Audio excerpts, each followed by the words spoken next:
Aku mengikuti MBKM magang jurusan Administrasi Negara. Saya melaksanakan magang reguler di Kemendes, Kementerian Desa di Jakarta. Aku ikut program MBKM yaitu Kampus Mengajar Batch 5. Aku mengikuti program pertukaran mahasiswa merdeka angkatan 2. Saya masih mengikuti MBKM terkait pengabdian masyarakat di Desa Bligo. Aku mengikuti MBKM Riset atau penelitian non-fleksib.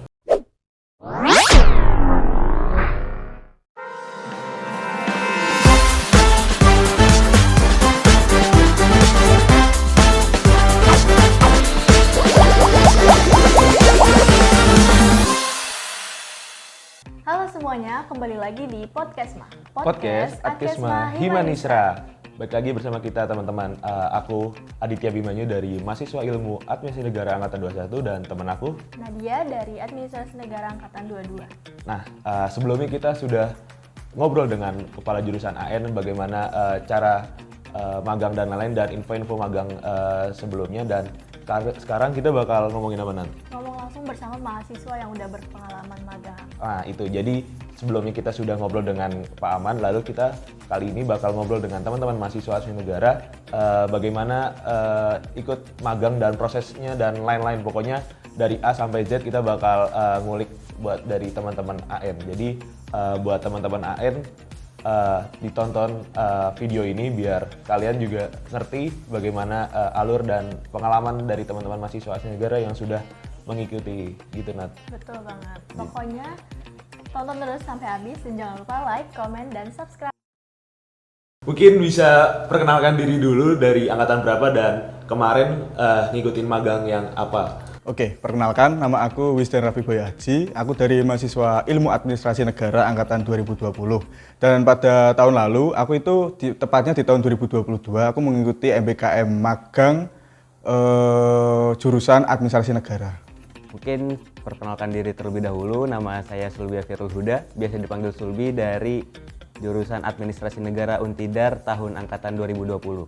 Nah, di berarti awal tahun 2023 ya, itu saya melaksanakan magang reguler di Kemendes, Kementerian Desa di Jakarta.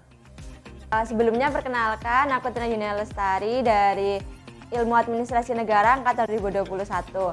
Nah, sebelumnya di sini aku ikut program MBKM yaitu Kampus Mengajar Batch 5 yang mana itu dilaksanain di bulan Januari sampai bulan Juli di tahun 2023. Oh ya, kenalin ya, namaku Bella Aulia Fadila, biasa dipanggil Bella. Aku dari Prodi Ilmu Administrasi Negara angkatan 2021.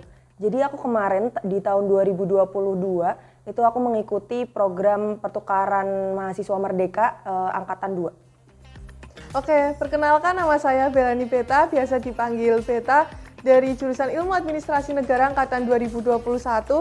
Untuk saat ini saya masih mengikuti MBKM terkait pengabdian masyarakat di Desa Bligo. Oke, perkenalkan, nama aku Nadia Agustina. Aku merupakan mahasiswi jurusan Ilmu Administrasi Negara angkatan 2021. Di sini tuh aku mengikuti MBKM Riset atau penelitian non-fleksib. Mungkin bisa jelasin Mas mekanisme atau alur pendaftaran itu yang kemarin itu kayak gimana, Mas? Kalau untuk magang reguler ini kan sebenarnya mekanismenya sama. Karena magang reguler itu kan merupakan magang wajib untuk mahasiswa AN di antara semester 5 sampai semester 6. Nah, untuk mekanisme pendaftarannya atau alurnya itu nanti tidak-tidaknya itu dibentuk kelompoknya dulu. Kalau pas tahun angkatanku sih sekitar maksimal itu 5 orang, satu kelompok 5 orang. Nah, terus pas kelompok udah terbuat, nanti nyusun proposalnya itu dikirimkan ke instansi yang dituju. Nah, selain bikin proposal, kita juga minta surat pengantar. Surat pengantar ini nantinya diurus oleh fakultas yang ditandatangani oleh dekan. Dan surat pengantar itu juga nantinya dilampirkan juga bersama proposal untuk dikirimkan ke instansi yang dituju. Oke, untuk mekanisme pada tahun lalu itu, di grup angkatan aku yaitu angkatan 2020 itu diberikan link Zoom yang dimana itu nanti berisikan tentang adanya MBKM magang jurusan AN, dan kebetulan di aku tahun kemarin 2022 itu adalah angkatan pertama untuk di MBKM magang jurusan AN. Pada mekanisme itu yang pertama jelas kita menanyakan di Zoom bagaimana alurnya. Yang pertama itu memberikan proposal, lalu membentuk kelompok, yaitu kelompoknya waktu itu aku ada 6 orang dan aku ada satu ketua kelompok yang menghubungi ke Pak Aman waktu itu. Mungkin itu magangnya itu sebelumnya di mana, Mas? Oke, untuk magang aku di tahun kemarin itu yang BKPSDM Kota Magelang sih itu, di MBKM jurusan AN itu. Oke, dari mekanisme pendaftaran kampus mengajar sendiri itu kan di mana emang itu dari pusat ataupun Kemendikbudristek sendiri ya. Nah, dalam pendaftaran itu tuh sebenarnya cukup banyak, dari mulai seleksi administrasi, kemudian dari seleksi substansi, yang mana seleksi substansi sendiri itu seperti survei kebinekaan, terus juga ada pembekalan, yang mana pembekalan sendiri itu dilaksanain selama 2 minggu di awal setelah pengumuman kita lolos seleksi dari administrasi sampai substansinya sendiri.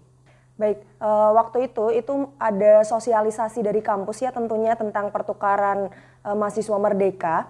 Kemudian untuk mekanisme pendaftarannya itu kita mendaftar di Kampus Merdeka websitenya. Kemudian nanti di sana kita harus melengkapi data-data seperti BPJS, kemudian rekening, terus persetujuan orang tua, dan lain-lain sebagainya.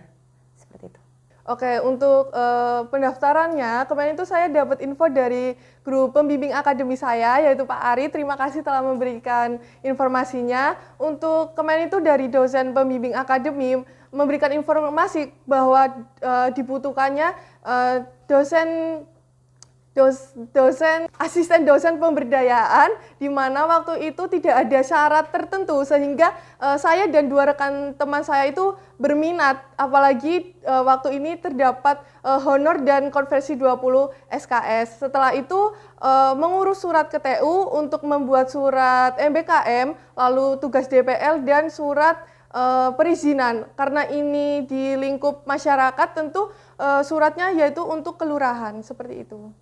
Oke, mungkin kalau yang kegiatan aku ini itu mungkin aku ceritain dulu ya. Awalnya itu kan aku memang ditawarin sama dosen, lebih tepatnya Ibu Tias. Mungkin di sini aku ngucapin terima kasih juga kepada Ibu Tias yang udah mau menawarkan aku buat jadi asisten penelitiannya. Dari awalnya ini aku mengikuti menjadi asisten penelitian beliau, aku ditawari, mau nggak sih Mbak kalau misalnya Mbak ikut penelitian juga, tapi Mbak juga ada penelitian sendiri, tapi nanti bisa dikonversi SKS, tapi dengan syarat penelitian tersebut itu harus disubmit di jurnal Sinta, seperti itu. Oke, untuk job desk-nya sendiri, apa sih Mbak di program tersebut? Oke, kalau udah di job desk ya, karena sebelumnya aku tuh ditempatin di SD Negeri Temanggung 1 yang itu terletak di Desa Kaliangkrik, Kabupaten Magelang. Itu tuh kalau buat job desk-nya sendiri, karena sebenarnya satu tim dari kelompok aku sendiri itu ada 3, yang mana sebenarnya kalau misalnya full kita bisa dapat 5 orang satu kelompok, tapi kebetulan dari aku sendiri itu cuma ada 3 di satu kelompok. Itu dari job desk-nya sendiri sebenarnya banyak ya, karena kita itu dapat seperti job desk dari pusatnya sendiri, kayak buat ningkatin literasi sama numerasi dari siswanya sendiri, kemudian ada adaptasi teknologi buat siswa dan juga gurunya, terus juga ada kita juga ngajar di kelas. Jadi ngajar di kelasnya itu ya tentang dari program yang kita buat sendiri. Jadi program itu emang disusun untuk meningkatkan literasi dan numerasi yang ada di SD tersebut. Oke, untuk di aku kemarin kan ada satu kelompok ya, satu kelompok berisikan 6. Dan di BKPSDM Kota Magelang itu terdapat 3 bidang, yang dimana pada awal untuk penempatan itu per bidang dibagi oleh 2 orang. Dan kebetulan di awal penempatan aku diletakkan di bidang pengembangan, yang dimana di bidang pengembangan itu difokuskan kepada pengembangan sumber daya ASN di Kota Magelang, khususnya di bidang pengembangan seperti pengangkatan calon CPNS, lalu pengembangan untuk mengikuti pelatihan-pelatihan CPNS, lalu pemberkasan-pemberkasan lainnya. Untuk yang kedua, aku dipindahkan di bidang data dan mutasi, yang dimana bidang data dan mutasi itu ditugaskan untuk merekap data-data PNS yang ada di Kota Magelang dan pembantuan untuk pemindahan tugas atau pensiun dari PNS itu sendiri. Dan untuk tugasku kemarin di BKPSDM Kota Magelang itu yang pertama di bidang pengembangan membantu para PNS yang berada di bidang pengembangan dan juga PNS yang ada di bidang data dan mutasi. Oke, aku lupa yang bidang ketiga itu ada bidang sekretariat, namun di aku tahun kemarin aku tidak di rolling pada bidang sekretariat tersebut. Nah, itu kan pas di Kemendes itu aku 4 orang, satu kelompok 4 orang. Kebetulan aku kebagian di kelompok substansi advokasi pertanahan. Jadi advokasi pertanahan itu merupakan satu kelompok substansi yang nantinya mengurusi masalah-masalah pertanahan di lokasi transmigrasi. Jadi kalau misalkan pemerintah nih punya program transmigrasi di Sumatera misal. Nah, terus tanah yang rencananya dijadikan sebagai lokasi transmigrasi tersebut ada sengketa. Baik sengketa dengan masyarakat adat atau sengketa dengan pemerintah atau tumpang tindih dengan lahan hutan. Nah, jadi yang masuk ke job aku itu sih paling menganalisis aduan-aduan yang ada. Misalkan masyarakat adat ngadu nih, tanahnya diambil sama pemerintah untuk dijadikan lokasi transmigrasi. Nah, aduan itu nanti dianalisis dulu di kelompok substansi advokasi pertanahan. Jadi tugasku ya perbantuan dalam menganalisis keresahan dari masyarakat itu sih atau aduan yang masuk. Berarti analisa dari sebuah masalah itu Mas, kayak Iya. di Kastrat gitu. Kayak di Kastrat. Iya, betul. Dan lebih jauh lagi sebenarnya larinya ke hukum sih. Kalau ngomongin job desk ya, sebenarnya kalau namanya kan pertukaran mahasiswa merdeka. Jadi di sana kita tuh kuliah seperti mahasiswa biasa di sana.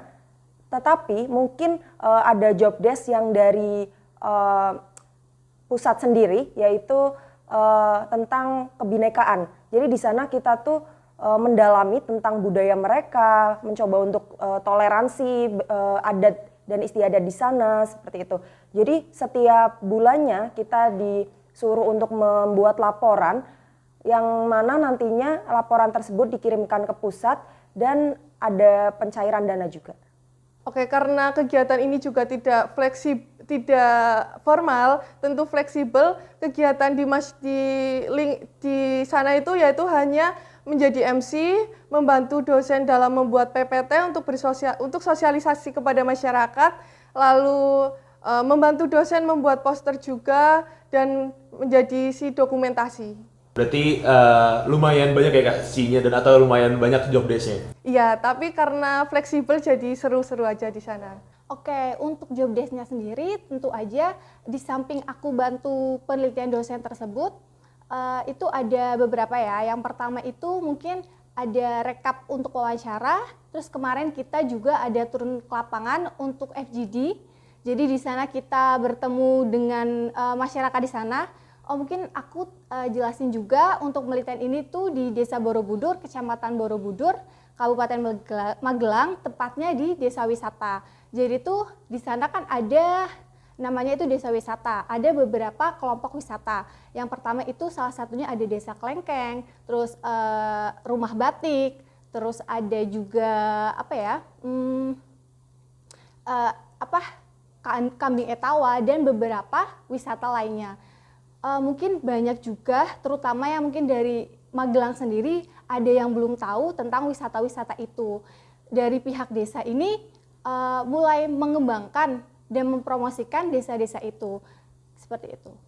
Ada nggak sih kendala yang dihadapi selama mengikuti kegiatan tersebut? Ya, kalau misal dibilang kendalanya, mungkin pada saat pendaftaran itu tidak ada ya, karena itu prosedural kayak dari administrasi, terus kemudian ada tes kebinekaan juga. Tapi kendalanya sendiri justru waktu pada saat kita di sana, waktu pertukaran di kampus tersebut. Karena kebetulan saya kan dapat di Aceh, yaitu Universitas Malikus Saleh.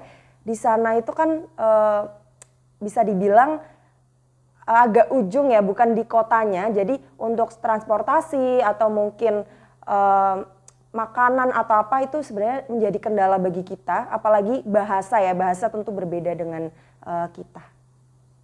Oke, kalau bahas kendala ya, sebenarnya untuk kendala yang besar itu nggak ada. Mungkin kalau kendala-kendala kecil kayak perjalanan yang kena macet seperti itu yang di Artos kan, Bangjo Artos itu, lampu merah Artos itu mungkin agak mengganggu sedikit dan harus berangkat lebih pagi seperti itu. Untuk kendala besar nggak ada, Mas. Kalau kendala sih nggak ada ya, nggak terlalu signifikan. Cuma yang perlu jadi perhatian itu kan budaya birokrasinya dalam satu instansi kepemerintahan lah. Dalam artian, lah kok bisa surat aduan masuk dari masyarakat misalnya. Masyarakat ngadu dari tahun 2022 dan itu sekitar pertengahan 2022 lah misal. Terus diurus awal tahun 2023. Nah artinya kan disposisinya lambat ini dari pemerintah. Nah mungkin kendalanya kendala-kendala teknis kayak gitu sih yang harus jadi perhatian juga. Berarti lebih di masalah di instansinya ya, bukan ke pribadinya. Instansi juga, terus kadang pribadi juga, gitu sih. Nah masalahnya kompleks ya. Untuk kendala sendiri sebenarnya nggak signifikan ya, cuman karena sebenarnya itu lokasi penempatan dari yang aku dapat itu cukup jauh dari domisili aku sendiri, di mana aku milih domisili itu kan di Magelang, dan ternyata aku dapat lokasi itu cukup jauh, di mana sekitar 40 menit dari domisili aku. Jadi kayak PP gitu, bolak-baliknya itu benar-benar nguras energi karena emang ya naik motor sendiri dan selama 40 menit itu berangkat pagi dan pulangnya sore cuma buat ini kampus mengajar, yang mana itu emang kita juga ngikutin jadwal dari siswanya sekolah. Jadi itu benar-benar 1 minggu itu full bolak-balik kayak gitu. Terus juga kalau kendala lainnya itu karena kita menyesuaikan siswa dan juga guru yang ada di sekolah, karena kan bisa dibilang dari jurusan kita sendiri administrasi negara itu nggak terlalu linear sama program kampus mengajar. Jadi itu benar-benar kayak kita benar-benar butuh tenaga ekstra juga buat penyesuaian sama siswa dan gurunya, dan juga kurikulum yang ada di pendidikan SD atau SMP sendiri. Untuk kendalanya sendiri itu dari awalnya informasinya dilaksanakan pada bulan Mei sampai Desember. Ternyata terlaksananya itu justru bulan Agustus baru turun ke lapangan. Kalau untuk kendala, kalau dari aku sendiri nggak ada sih. Untuk kegiatannya ini wah keren banget sih, luar biasa banget. Mungkin teman-teman nanti kalau misalnya ada tawaran seperti ini udah terima aja. Nggak tahu nanti gimana kita ngelakuinnya, tapi yang penting dicoba aja. Ini tuh bener-bener kesempatan buat ngembangin apa yang ada di dalam diri kita. Kita bisa ketemu banyak orang, terus juga keluar dari zona nyaman kita, seperti itu. Pesan dan saran buat teman-teman mahasiswa AIM. Oke, untuk yang pertama ya, ilmu yang saya dapat itu bahwa di setiap daerah memiliki potensi-potensi yang harus dikembangkan dan perlu adanya dukungan dari berbagai instansi ataupun pemerintah. Seperti halnya ini kemarin kan LPPM Universitas Tidar memberikan hibah berupa alat pengering untuk masyarakat di Desa Bligo yang nantinya juga untuk meningkatkan pendapatan. Lalu pesan kepada masyarakat, kepada mahasiswa ini kalian kalau mau ikut kegiatan seperti ini harus mencari informasi lebih dalam atau mencari informasi ke dosen-dosen, karena informasi seperti ini tidak semua mahasiswa bisa mendapatkan, bahkan kadang dosen juga menarik mahasiswa yang mungkin sudah kenal lama. Itu sih Pesan yang pertama aku dapat itu ya, di BKPSDM Kota Magelang itu dapat menjadikan aku sebagai pribadi yang lebih mengetahui bagaimana kinerja dari PNS yang ada di BKPSDM Kota Magelang khususnya. Yang dimana aku mengetahui bagaimana alur dari PNS itu bekerja, bagaimana alur masuk surat, dan bagaimana mereka untuk mengayomi dari aku sebagai mahasiswa magang itu sendiri. Dan untuk kesannya ya menarik dan layak untuk dicoba untuk mahasiswa AN yang belum mengikuti magang tersebut sih, karena itu bisa menjadikan pengalaman atau insight baru untuk mereka yang belum melakukan magang tersebut. Pertama, magang itu kan magang reguler merupakan magang wajib ya kalau nggak salah. Terus setiap angkatan juga diwajibkan untuk mengikuti magang reguler. Nah yang perlu jadi perhatian adalah magang reguler itu kan timelinenya di liburan antara semester 5 mau ke semester 6, jadi sekitar di bulan Januari awal tahun. Dan di awal tahun itu kan banyak instansi pemerintah yang tutup buku. Nah, pas tahun angkatan 2020 banyak aduan masuk, mahasiswa yang magang reguler itu seolah nggak dapat kerjaan gitu. Jadi cuma gabut karena emang nggak ada program baru atau pembukaan buku baru yang dilakukan. Nah, jadi untuk pesannya adalah buat yang mau magang reguler, kalau bisa cobalah juga untuk mengajukan diri ke instansi swasta. Jadi jangan cuma terpaku ke sektor pemerintahan aja. Untuk kesan dan pesannya ya, buat mahasiswa AN gak usah takut buat nyoba kampus mengajar, walaupun emang itu gak selinear dengan program yang lainnya, tapi kampus mengajar itu bikin kita dapat pengalaman yang benar-benar bikin kita lihat dari perspektif dari luar, yang mana itu gak melulu tentang administrasi negara ataupun tentang selinearnya kita, tapi kita juga bisa keluar dari zona nyaman kita dapat pengalaman baru, kita bersosialisasi dengan guru-guru dan juga dari siswanya sendiri, dan juga sosialisasi sama masyarakat sekitar. Jadi program itu tuh melingkupi dari masyarakat SD-nya, siswanya, dan juga dari gurunya sendiri. Jadi nggak perlu takut buat nyoba walaupun itu nggak selinear sama prodi kita sendiri. Ya, kalau kesan dan pesannya untuk mahasiswa AN itu, kalian pokoknya jangan takut ya. Jangan takut untuk ikut pertukaran mahasiswa merdeka. Karena apa? Karena udah full konversi ya, jadi 20 SKS. Dan tentunya mungkin awalnya saya juga bingung terkait apakah ini nanti bakal mengulang atau tidak. Tapi memilih matkul di sana itu kita bisa bebas. Jadi mau lintas prodi, lintas jurusan, atau bahkan lintas fakultas itu bebas. Jadi di sana kita fleksibel aja, mau ambil yang mana itu bisa. Pertanyaan terakhir Mbak, satu kata untuk Himanisra itu apa? Inspiratif, Mantap. Gokil. keren. Mantap. Jos. Satu kata tuh, jos. Keren. Nah, itu dia teman-teman seputar pengalaman-pengalaman dari teman-teman AN. Jangan lupa untuk ikuti program-program tersebut ya. Nah, iya betul Nat. Jadi kita tadi udah ngobrol dari teman-teman mahasiswa AN, jadi tugas kalian sebagai mahasiswa AN, kalau misal kalian berminat bisa langsung hubungi dosen pembimbing akademik kalian atau langsung ketemu sama kepala jurusan atau sekjur. Jadi kalian jangan hanya jemput bola, kalian jangan hanya menunggu bola, tapi bisa langsung jemput bola ke informasi tersebut. Mungkin itu aja Nat kali ya, podcast mas kita udah 2 episode ini mengulik tentang MBKM dan magang dan lain-lain. Mungkin dari aku dan Nadia itu aja. Kami mohon maaf apabila ada kesalahan kata yang kurang berkenan. Nah, Ainu Tidar for Better Administration. Sampai jumpa di podcast mas selanjutnya. Tutup kamera. Nadia, Syifa.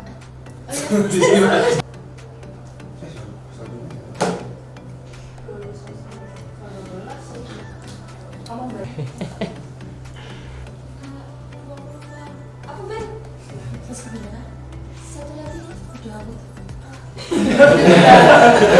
Mbak Nadia, apa kabar? Halo, Nadia juga nih kebetulan. Aku kabar baik. Dibutuhkan dosen Gokil ya gimana Isra? Acara gini ada snacknya.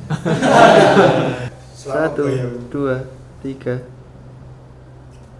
Ya. Thank you semuanya. Makasih buat hari ini. Thank you buat masnya juga. Mulia aja. Jangan dihapusin aja. Alhamdulillah. Sholat. Ayo, semuanya duduk.